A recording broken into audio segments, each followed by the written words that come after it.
Hello friends, and welcome to Escaping the Mouse with your host, me, Breck Roll. Alright, we're going to continue on with our second mineral display case today. Let me show you where we are and where we left off yesterday. So this is the shelf as we left it pretty much yesterday. We had those two shelves on the bottom. They were fitted in and pretty much ready to go. And this one wasn't fitting all the way in because it was getting wedged a little bit in back there. The thing probably wasn't exactly perfect, or maybe it's bowed a little bit in the 11 years since I built it. But whatever the deal was, that piece which did fit down here on the bottom didn't fit in the middle. So I wedged it out a little bit there, and now it goes all the way in. I do need to go and notch out here, and we're going to put that other shelf here. You remember we had too short of screws for that, so we're going to have to go to Home Depot and get some new screws. I need to notch out that piece also so that this piece will slide all the way to the back, and that's how it's going to, because I don't want any gaps back there. You can see like there's a pretty serious gap at the back here if I leave it the way it is. So we don't want to do that, so I'm going to run to Home Depot. I also need another piece of oak paneling, not the plywood stuff, because you know the plywood looks horrible on the edges, so I like to face it with something that looks more like that. And so I want to have about a 1-inch lip on this, a 1-inch lip on this one, and then that one's going to go all the way to the floor to close that gap up. And so I got to go buy a piece of that. I'm kind of figuring out in my head what I want to do, because I only really need a 6-foot piece of it. And if I can get a 6-foot piece that's like maybe 10 inches wide, that would be perfect. So I think that's what I'm going to shoot for. Both of those mean going to Home Depot, and well, you know how much I hate to do that. All right, I'm back from Home Depot. I found some replacement screws. They're a little bit longer. That will enable that middle piece to work properly.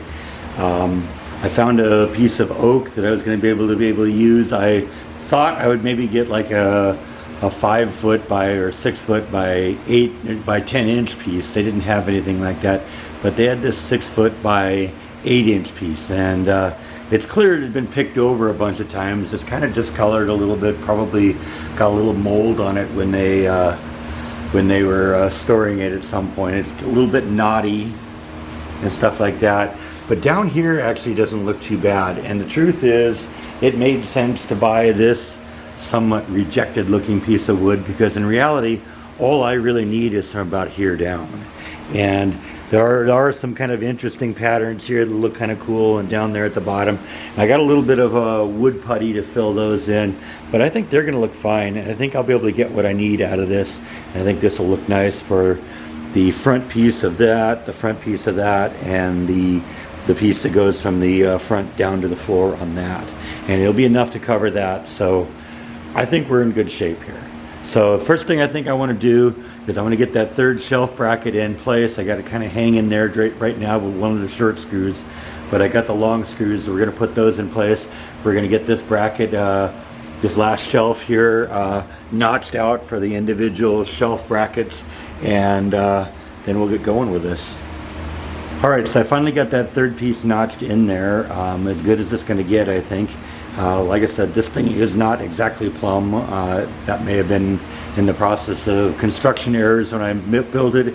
It may be in the fact that it was in the back of a pod for several months and bouncing from one end of the country to the other, or maybe a combination of the above. But whatever, it's going to look pretty good at this point.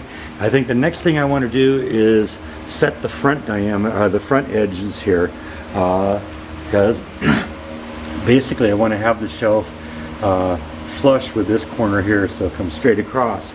But you got to remember, I'm going to be putting a piece of fronting on it that's 3/4 of an inch thick. So what I need to do is cut this off 3/4 of an inch back here, so that when I add that 3/4 inch oak panel on there, it will perfectly come out to here. So that's what I'm going to do next, is get that all figured out and decide how we're going to cut that. And I'm going to repeat that same process for the two bottom ones. Okay, I got all the shelves put into place now. They're still loose in there, but they've been cut now to the proper length this way. Now when I put the 3/4 inch piece of molding on the front of it, it'll bring it right up to the edge of the side of the shelf here. Now it's a little bit of a different situation here because this little thing, which was originally designed to be a box to put a computer in, is recessed a little bit. So I had a decision, do I want to make it butt up with this or butt up on this side? And I decided to do it this way because if this is where the wood goes flush to, then it's not going to look weird. It's not going to look like the shelf is sticking way out, which makes it look like there's a mistake. So I decided to push it back, and that'll be the flush point there. And then this one, likewise, will have its flush point right there on the edge. And like I said, this one's going to go all the way to the ground. So that's the next piece that I have to do now, is to cut those pieces of the oak paneling out and get them glued into place. And once we get done with that, we'll probably let it dry overnight, and tomorrow we can come back and begin staining this. Okay, a little bit more time has passed. I have the face plates now on each side, so we're covering up the grain of the plywood that's underneath it. I've always tried to do that, at least since I started trying to make things look nice rather than have, you know, even here, this was one of the first things I did, and I had face plates over the plywood, so you didn't see the plywood seams, kind of like you do in my DVD collection here, where you can see you know, the plywood layers in there. I just didn't like looking at that. That made it look cheap.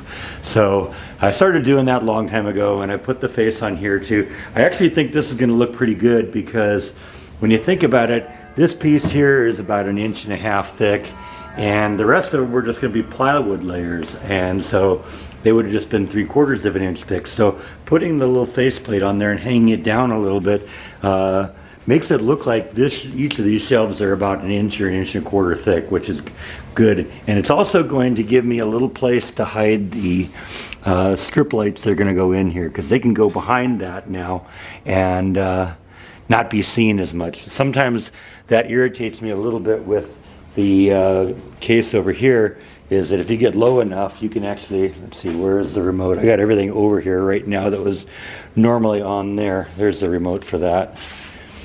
You get low enough, you can actually see the lights up there. So that's something I kind of want to do, is get to the point where I'm hiding the lights behind a little something. So it'll light up the area, but you won't see the lights themselves. And that was sort of the thought on that. And then of course we got the bottom piece down, and the bottom piece has about a 3.5 inch piece, and then just a very little gap underneath there. So that is basically the fitting into the shelves now. Next thing is that I have to do is sand them and round off some of the edges. I've decided I kind of want to smooth off the bottom edge a little bit, but I'm actually going to round the top edge with the router, and kind of smooth everything off, get some of the rough edges around the sides cleaned up a little bit. Overall sand it a bit, so we get to the point where we're to go to the next step, which is to start staining this bad boy. All right, some more time has passed by. I spent a bunch of time sanding the edges, kind of smoothing all the back and side pieces off so they're nice and round. I put this piece onto a router, so it's got a nice round edge. I didn't really route the bottom of it. It's more or less a right angle, but I flattened it off a little bit with sandpaper. I didn't need to have it completely round on the bottom, but I think this is starting to look pretty good. You're kind of getting an idea now what this thing's going to look like. It's going to have the 4 shelves on it, just like you see. I'm going to have lights on that, on the top, lights under here, lights under here, and lights under here. So that's going to, I think, expand my capacity for rocks here significantly, because this is a little bit more than 5 feet, so that's 10 square feet there. Those are about 4 feet, and that's another 16 square feet down there. So, you know, add 26 square feet to the about 16 square feet we have down here. That's going to significantly increase the number of rocks that I can display. I may initially move some of these pieces over to the new cabinet and just kind of spread things out a little bit, knowing that as time goes by and I add additional pieces to my collection, that, you know, they may get punched in a little bit tighter.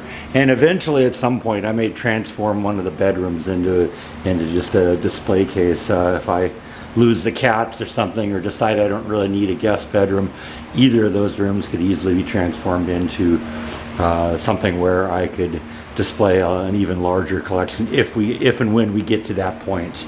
But for now, I think we're pretty much wrapped up for this video for today. Come back next time and we're gonna stain this thing, get it all put together, get it wired up, and make sure it looks good. And I'm already sure it's going to, because it's coming together really nicely. So I think that's all that I have for today. Thank you as always for watching, and I'll see you next time on Escaping the Mouse. Good night.